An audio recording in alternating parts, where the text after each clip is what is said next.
வணக்கம் நேயர்களே. குழந்தை வேண்டுபவர்களுக்கு மிக எளிய பரிகாரம். அது என்னங்கிறத நம்ம இப்போ பார்ப்போம்.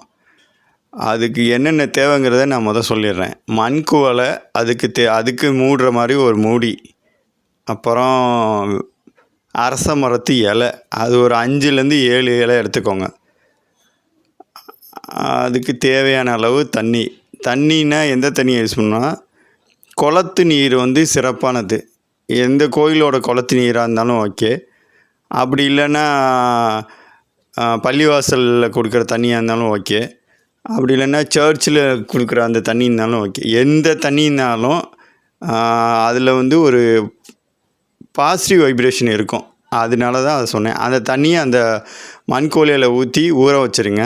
ஊற வச்சுட்டு டெய்லியும் குளிக்க போகும்போது அதுலேருந்து ஒரு 2 ஸ்பூனோ 3 ஸ்பூனோ கொஞ்சம் கொஞ்சமாக ஊற்றி காலையில் குளிக்கும் போது கணவனும் குளிக்கிறப்போ அந்த தண்ணியில் குளிக்கணும், மனைவியும் அந்த தண்ணியில் குளிக்கணும். இன்னொன்று என்னன்னா, காலையில் எந்திரிச்ச உடனே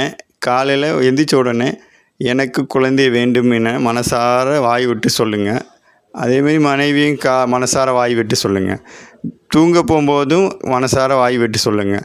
இது மாதிரி நீங்கள் 48 நாள் செஞ்சிங்கன்னா 49வது நாளுக்கு அப்புறம் உங்களுக்கு நல்ல ஒரு பெரிய மாற்றம் கிடைக்கும். இது மிக மிக மிக எளிய மந்திரம், தந்திரம் அல்ல. இது ஒரு எளிய பயிற்சி. இயற்கையே உங்களுக்குள் கொடுக்குற மிக எளிய பயிற்சி. இதனால் நிறைய பலன்களை நீங்கள் அனுபவிக்கலாம். இப்போ அந்த அரச மரத்து இலை எடுக்கிறீங்கன்னா, இப்போ அந்த அரச மரத்து இலை எந்த மரத்துலேருந்து எடுக்கிறீங்களோ கீழே விழுந்துருக்கும். அந்த இடத்துல ஒரு இடத்துல போய் நீங்கள் உட்காந்து தேவையான தியானமோ இல்லை உட்காந்து பேசியிருந்தாலும் ஓகே.